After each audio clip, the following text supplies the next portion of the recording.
So this is really funny. We were supposed to have a moderator, but a middleman, if you will, in between us. But we've cut the middleman out. And we didn't know each other before this, so we enjoyed each other's company trying to piece this together. But as we quickly talked, we realized we have a whole lot in common in what we have, thoughts wise on this particular topic.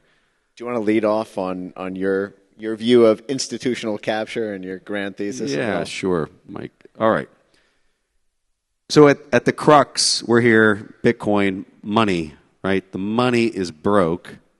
And when we look at what the knock-on effects of the money being broke and the trend that has perpetuated, what we find is equity around the world is really held by the too big to fail banks. They're the ones that are sitting on these large swaths of voting rights for these enterprises. And because of that, large institutions, the voting rights are just scattered to the winds. And there's no original founder that has the ability to go in there and say, no, we're not going to do this. We're going to do the right thing.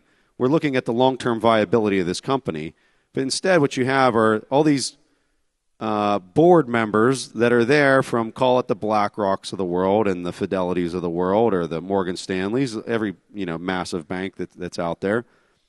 And they become puppets of the state because they're totally captured because of the money printer and their incentives in D.C. And so I think Twitter is probably one of the best examples of completely captured by the state. I find it amazing that Elon went in there and what did he fire? 80%, 90%? Yeah, something like 80%, yeah. And I mean, it was real easy to do. He's just looking at the code commits of all the programmers and he's saying, all right, this guy hasn't written a line of code for 9 months, so we don't need him. So he fires all these people and the company's still firing along. And in fact, it's actually started to perform even better. And so how is something like that possible? And I think you have to really kind of go up the architecture of the business and you have to look at the board and you say, this board that was sitting there at Twitter were a bunch of idiots, just total idiots. And it was this mechanism for the state to censor speech. How many people through COVID were on social media and looked and were like, something's just off.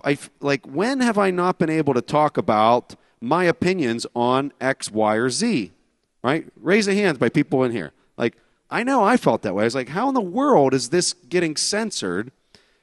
And when you look at the organization and you look at the board of directors and then you look at the people that they were hiring from 3-letter agencies to sit there on these staffs as strategic advisors of these companies, you find out real fast who's pulling the strings, and it leads the whole way up to the money. So Elon, and I'm sorry I'm taking so long here, Mike. We got time. We don't have a time. moderator. We've lost it. We're unmoderated. So where was I going with this? You were at Twitter Elon. Okay. Yeah. So Elon, what did he pay? $35 billion, $45 billion, somewhere in that ballpark. It was a lot of money. How many people can take a business or an enterprise that is that size private, right? We were in a really unique scenario with that particular purchase to have this veil pulled on the specter of reality, of censorship and capture, institutional capture. And through that process, the government was wigging out. You saw politicians on both sides were very upset. Everybody's saying that Elon can't do this. What in the world's happening? But he made an offer. The deal went through, and everything started to change. All sorts of stuff. I think last week, watching the assassination, whether you're a Republican, Democrat, whatever, I don't care. I think that what we were seeing in real time on Twitter with what happened in Pennsylvania 2 weeks ago, relative to what you're seeing in the captured media, legacy media, was of stark comparison, right? I think everybody in here would agree with that. Stark comparison. 180 degrees, yeah. 180. And it's because you were decentralizing the publishing of content in a way that the private entity, like he wants to make money because it's private. The reason you see MicroStrategy making such bold calls is because you don't have the board filled with a bunch of too-big-to-fail bankers telling them what to do. The control is still down at a level where people can make bold decisions to try to actually make a profit and lead the business into long-term viability. And so, you know, at the crux of at least my point of view on like institutional capture, some of these ideas and like how you got to start with the money, you have to understand how the too-big-to-fail banks literally are the ones controlling all these pension funds and all the voting rights, and then directing the employees. That CEO, he's an employee. He might have, you know, maybe 1% stock at best of a large institution, right? But he's an employee, and he's going to listen to whatever that board tells him to do from that point of view. And if there's an interest in the government to control that board, you better darn well believe. And one more point. I'm so sorry, Mike. This one's important. When we look at Elon with Tesla, okay, and the fact that I can't remember how much he was owed through all of his stock options for the absurd performance. It's like $56 billion. $56 billion is what he was owed. And you might have an opinion on whether he deserved it or didn't, but there's this thing called a contract, okay? And if you say you're going to go do something, and these are the terms and conditions of the contract, and all the board members are saying, that's so astronomically high. Good luck, Elon. We hope you do it. And if you do it, you're going to make all these shareholders loads of money, and you should be compensated for doing something so extreme. And let's all sign this contract, and this is what it is, right? And then he went and did it, which is insane, what he did. But lo and behold, he never got the payout, $50-odd billion, right? Well, we'll wonder why. In my humble opinion, and I might be sticking the tinfoil hat on a little strong here, but in my humble opinion, what it was retribution for what he did taking Twitter private and actually allowing free speech is why I think that happened. Yeah, well, it was rejected by the Delaware courts, and that's Biden home country. Beau Biden was the attorney general of the state of Delaware. The Hunter Biden laptop emails even showed Hunter touting to other people that he knows every judge and prosecutor in the state of Delaware as a signal of how much pull he had. So the fact that Delaware was actually the court that denied Elon those $56 billion, and in my opinion, thank God that has sort of been overcome now with his move to Texas and with the ratification of the new shareholder vote. But I'll sort of pick it up where you left off, because before this we were talking about Twitter versus Nostr and these the centralized versus decentralized model for trying to evade institutional capture. So a little backstory. I'm not sure if everyone in the audience is familiar with my work. I am very tangential around the Bitcoin world. I've sort of been in and out, but it's not my specialty. My specialty is really free speech online. But there are a lot of parallels between the fight for free speech and the fight for free speech money.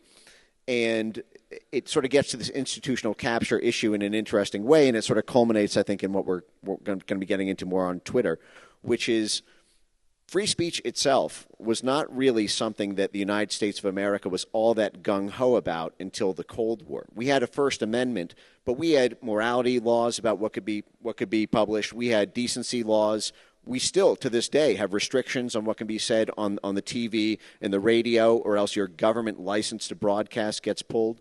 But during the 20th century, after World War II ended, free speech became an instrument of statecraft. It became a weapon of war. It became a means to advance the American empire by prying open other countries, and in particular by running money and by running ideas to political dissident groups, particularly in socialist or communist countries, in order to overthrow their governments and install a government more malleable to U.S. interests. And so we created a machine, a free speech industrial complex, if you will, spanning tens of thousands of NGOs and nonprofits and university centers and journalists and judicial reform, basically bribing judges in foreign countries in order to open up their free speech concepts so that we could flood the zone with CIA proprietary media like Voice of America, Radio Free Europe, Radio Free Asia. And this free speech doctrine was totally undisputed. It was an unalloyed good pretty much up until the 2016 geopolitical turbulence with the events of Brexit and Donald Trump. And at that moment, there became an almost total reversal of this concept that free speech is this American virtue that we need to export around the world. And all these institutions that we had capacity built ended up being reoriented. And as someone, I've been involved in this space for now 8 years. I was sort of present at the creation, if you will, of this censorship industrial complex, because my whole life was being in these people's Zoom calls and following all of their machinations at the very outset of it. And what was really interesting is they talked about how difficult it would be to overcome something like the free speech momentum that had been built up in this country, with this concept being unassailable, being so decentralized. There were so many different nodes, if you will, between Freedom House and the work of the Atlantic Council and the work of all the universities. How are we going to turn this Titanic around? We're going to need to get all these different nodes on board this reverse concept. And so they adopted something that they call the whole of society technique, which was to tie together through carrots and sticks, i.e. through bribes and through threats of punishment, all the different actors in the ecosystem. So not just the tech companies where censorship in speech occurs, but their payment providers, their advertisers, the universities to do research, nonprofits to do activism, media to create pressure and to create black and crisis PR. And they wove these together, and it took several years for them to really make a dent in it, but it came down to whether or not free speech was useful or not useful to the empire, not so much about the ideology of itself. And tying this back to the sort of Bitcoin story, it's the same thing with free speech money. In order, from the State Department's eye view, it's all about capacity building. You want to build up a capacity in these countries to do these things. And cryptocurrency is extremely useful to the state to be able to evade state-controlled banking in other countries. And just a few things here, and then we'll, I think, maybe get more to like our tete-a-tete. But in 2020, the State Department signed a partnership with Circle, USDC, now the sixth largest cryptocurrency, for Circle to we wanted to overthrow the government of Venezuela. There was a guy named Juan Guaido who only got 7% of the vote in Venezuela, but we declared him the president of the country because we wanted to regime change them and, frankly, take the oil and resources that Venezuela has. And so the problem was if we wanted to fund a dissident group, if we wanted to fund Maduro's army of CIA-backed mercenaries, we couldn't just deposit it into the Venezuelan state system. We had to launder the money in there the same way we had to launder ideas in during the Cold War. And so the State Department signed a deal with Circle, which again now is the sixth largest crypto in all circulation, in order to evade the Venezuelan banking system so that we could fund all their dissidents on a basis that goes directly into their account. And just one last thing on this. In Ukraine, we forced the Zelensky's government in Ukraine to adopt this new digital ID system called DIA. It's a government and a smartphone where all payments are now tracked digitally. USAID got $15 billion to distribute an aid, and Samantha Power, the head of it, and USAID is this front for CIA activity and Pentagon activity, they said the only reason we were able to get so much money out of Congress to do this paying, because they were paying healthcare workers, we're paying for the pensions of everyone in Ukraine through these USAID payments. The issue was Ukraine was a corrupt state. So if you just gave $15 billion to the Ukrainian government, you don't know where the money goes. They could, warlords, they could basically distribute it to their own cronies. But what Samantha Power pitched to Congress is, hey, we have this new totalizing digital payment system so we can track and trace every dollar. And so she was billing it as an anti-corruption mechanism. But that means that the U.S. can trace every single dollar that now flows within the internal ecosystem of Ukraine because of this new digital payment system. And this is really the sort of building a Bitcoin prison. Now, I know it's not Bitcoin in this case, but although it's Bitcoin compatible, it's that sort of building a Bitcoin prison where this thing that you think frees you from the state is actually a tool for total state control.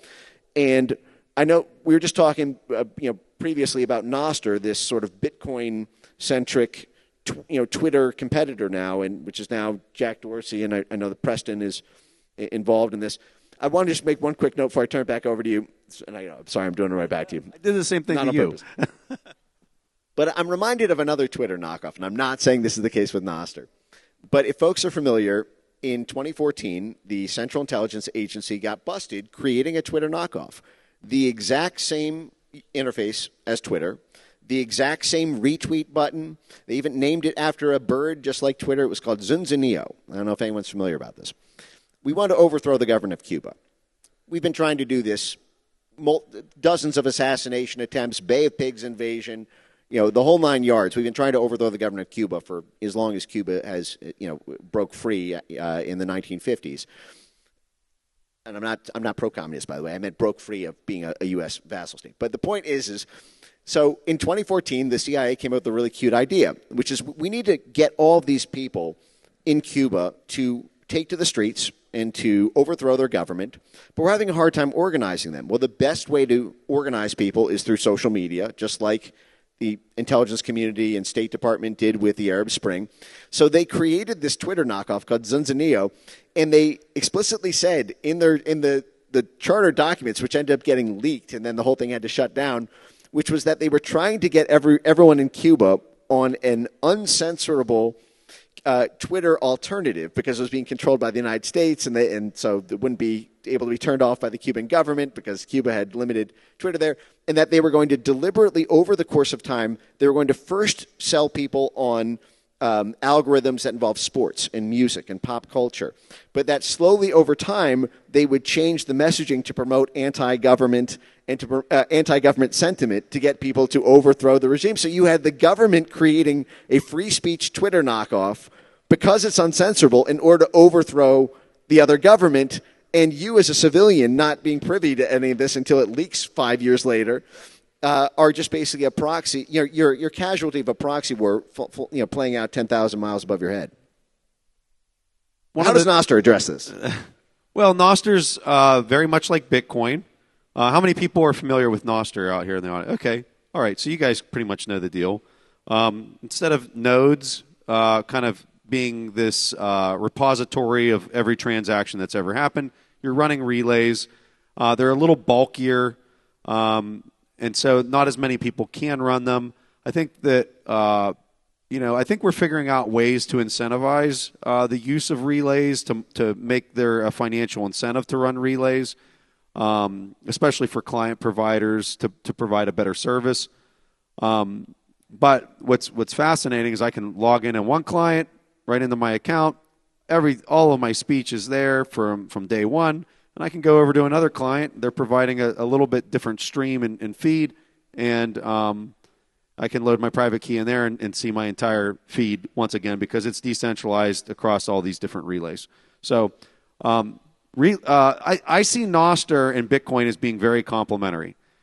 If we're going to exchange our energy, which is Bitcoin, right? To mine a Bitcoin, it took energy to get that. It's representing energy, and it's representing my work. If I want to exchange with Mike, and I want to give him some of my work in exchange for a good or service, okay, we have to be able to communicate at a distance. Unless he's sitting right there, let's say he's in Texas, or let's say he's in China, or let's say he's anywhere in the world, and I want to send him digitally that energy in exchange for some service he provided me at a distance. How can we do that without somebody trying to jam our signal as we're trying to communicate? You need decentralized communication without a government entity stepping in and trying to sever that line of communication first in order to agree upon the contract and the terms of the exchange of the energy. And so that's why when I see Nostr and I see what it's providing from a decentralized communication standpoint, it's really, really important because at the crux of energy exchange is a contract and an agreement between two parties. So, by the way, do we only have 3 minutes left? Is that...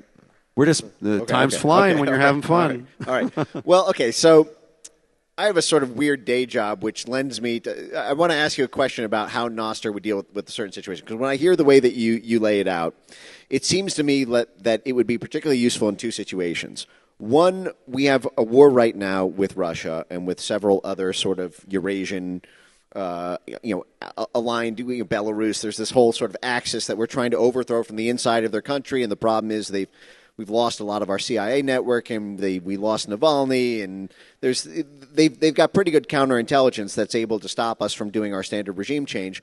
And I think about this sort of uncensorable social media concept, and I think God, the CIA would really love to get people in Russia to be using Nostr. And then I think about how the State Department and the CIA would see the use of Nostr here in the U.S., and that to me is really the resilience test question, which is we thought we had a totally robust freedom of speech concept on on the internet. I mean, how shocking was it to folks in the audience, the events after the 2016 election or the events of COVID, when you experienced censorship on the internet? Why was that so shocking for you? And I would wager it's because we were totally gung-ho about free speech on the internet. It was our shining beacon into the world, and when it all turned so fast, but it all turned so fast with Russiagate. This idea that you could invoke a national security predicate, that Russia had hacked our elections by influencing social media, that is what allowed the galvanization of military muscle and hundreds of millions of dollars of carrots and sticks from the government to incentivize the private sector to go through with that censorship.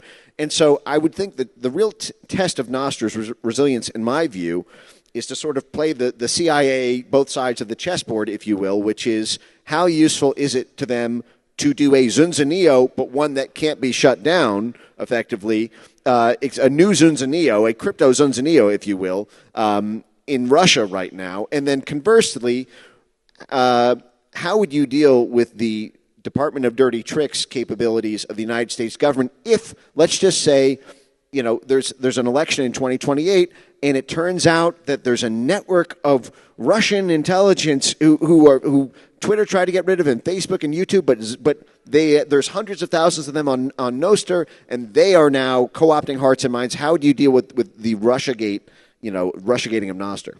So, from my point of view, the knife can save the life. The surgeon can use the knife to save the life of a patient. You can also use the knife to go murder somebody. Okay? It's a tool. It's a tool. Nostr is a tool that nobody can interfere with to then only use as the murder weapon. Okay? Free speech and freedom is going to propagate, an outcome that brings abundance to humanity. Okay? The person that wants to use it for bad or the person who wants to use it for good, I think on a net basis around the world, we have amazing human beings on this planet on a net basis. But we have a few people that, especially when the money's broke, and especially when the communication, the ability to communicate freely is broke, that are trying to put the whole world as puppeteers through slave labor of you're so far in debt up to your eyeballs that you'll never see the light of day, which from a governmental standpoint or from a country standpoint, the World Bank and the IMF, we could talk about institutional capture from a sovereign level. That's exactly what they did with all the resources around the world by getting everybody so in debt up to their eyeballs they'll never see the light of day. So these few people, these few string pullers of this legacy debt, fractional reserve, fiat-based system have completely polarized and used what we thought was freedom, right, but it wasn't, for the bad. And that's why we're seeing the implications of what we're seeing in the world today. And so is there hope? You better darn well believe there's a whole lot of hope in this world right now because of Bitcoin and Nostr actually bringing freedom and allowing the global population to use these tools for the good that I know that actually exists on a net basis. That's...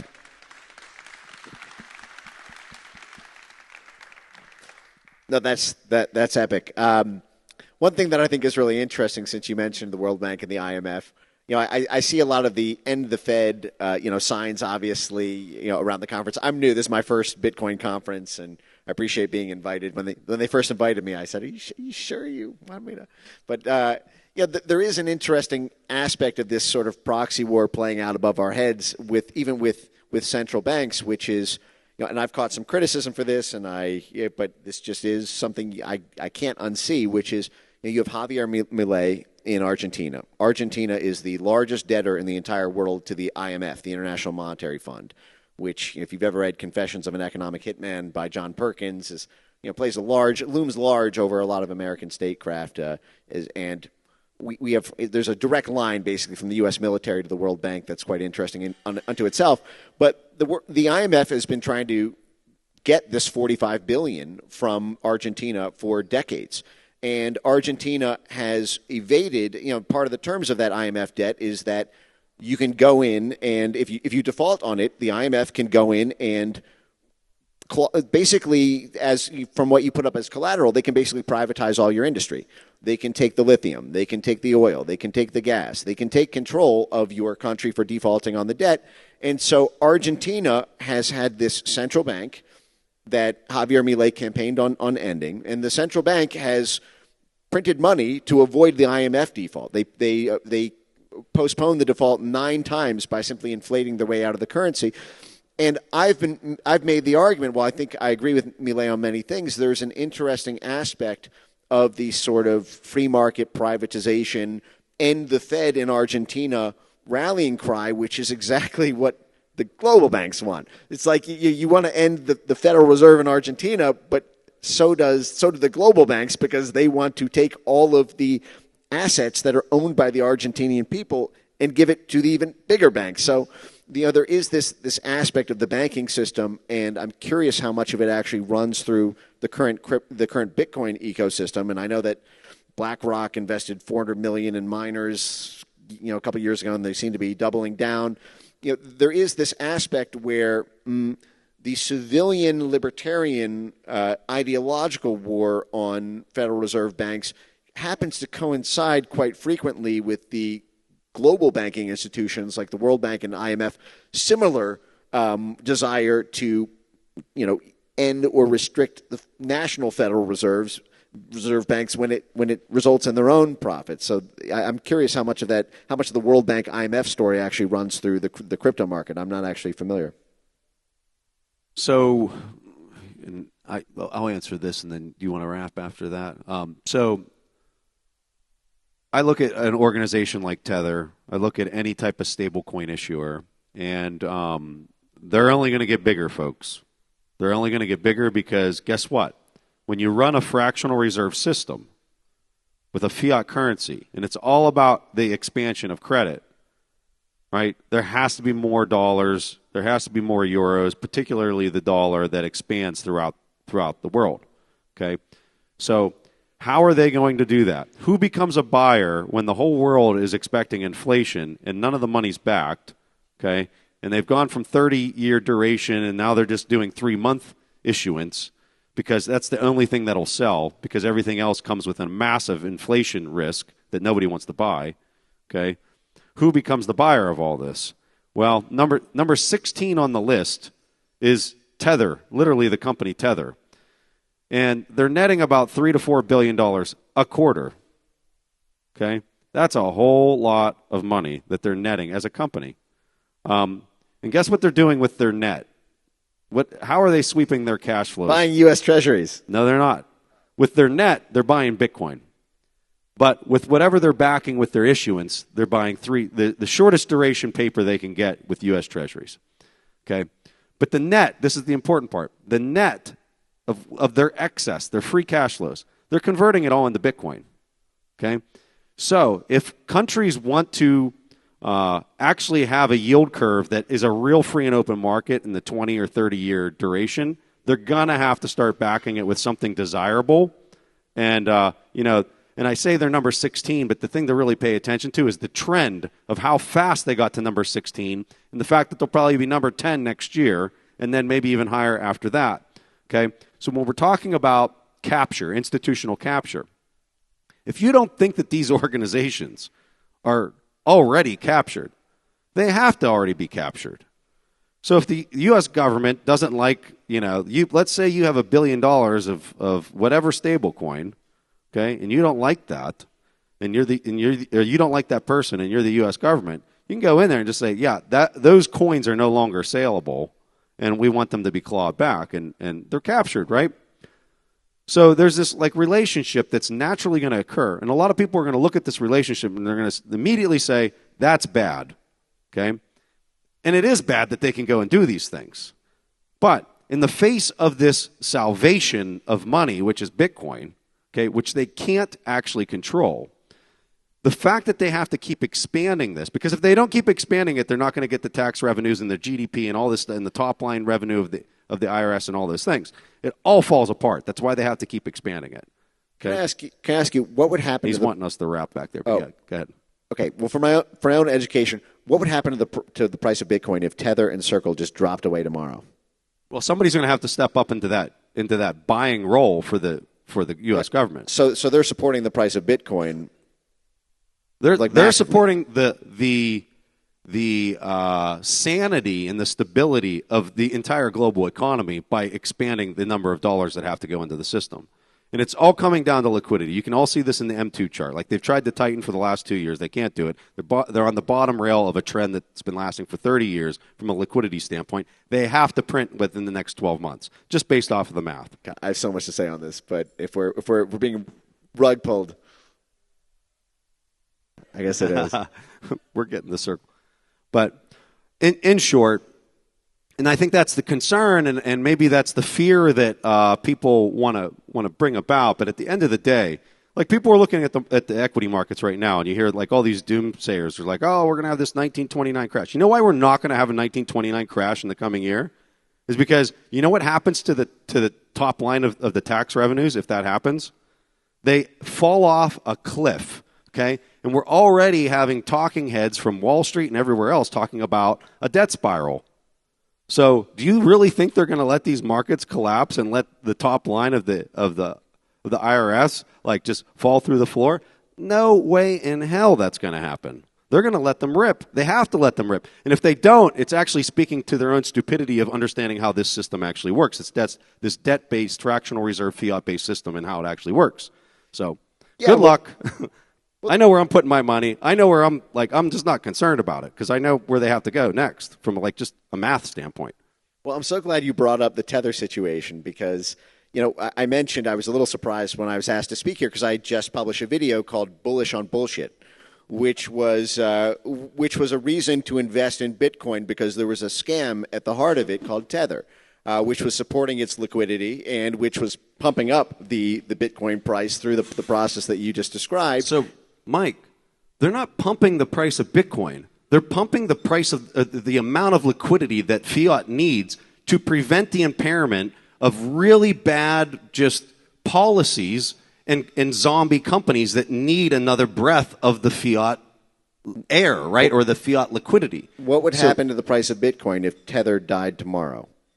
Well, it would, in the short term, if liquidity dries up, Bitcoin gets punished. We've seen this over and over again. But they can't let that deflation rip through the economy or else everybody's living in Tent City, right? Hence, bullish on bullshit. That's exactly right. They have to keep it going in order to prevent that collapse. And it's, I see Tether as crypto BCCI. I don't know if folks are familiar with the Bank of Credit and Commerce International. It was a CIA proprietary bank that was used in the 1980s. It was propped up by a Pakistani National Front at the time when the CIA was working with the Pakistani intelligence service to train and arm the Mujahideen in Afghanistan. These are the roots of Al-Qaeda and ISIS. And we were training these Islamo-nationalist fascist groups, essentially, to fight off the Soviets. And we were running drug proceeds, the poppy that grew on the Golden Crescent, we were turning it into cash through the CIA bank called the Bank of Credit and Commerce International, and then converting that to cash and then funding our CIA mercenaries with it. And it grew to be one of the largest banks in the world because other depositors didn't know that this bank's pristine status as one of the world's leading banks was built on basically CIA drug proceeds and all these intelligence services using it as a laundromat for otherwise illicit activity. So when it collapsed, it took down a huge portion of the economy with it. It was a major, major scandal. And Tether, to me, appears to be the crypto version of that. And I think that they've been allowed to not have audited books, despite being the third largest cryptocurrency currently after Bitcoin and Ethereum. Tether, which is not even, it's just a stable coin. It's just supposed to represent a fiat dollar, and yet it's the third largest crypto on all of crypto market cap. And now Circle, which is formerly U.S. regulated, and as I mentioned, has partnerships with the CIA to overthrow foreign governments, is now the sixth largest cryptocurrency. So you have the number 3 and number 6, which are, this is like the primary use case almost for crypto, is to be useful to the state to do proxy wars with other states. But I do think that's a reason to be bullish, if you will, because it's so useful that I think Tether will rise. I think that Circle will rise, and that will give more liquidity to the Bitcoin market, and that will raise the price of it. And especially, Paul Ryan, who was the former Speaker of the House, Republican Speaker of the House. We got to wrap, but I think we would love for you guys to do a podcast together to really riff on this. Okay, all right. So we agree that crypto. We agree crypto's captured, right? But we're fighting like hell.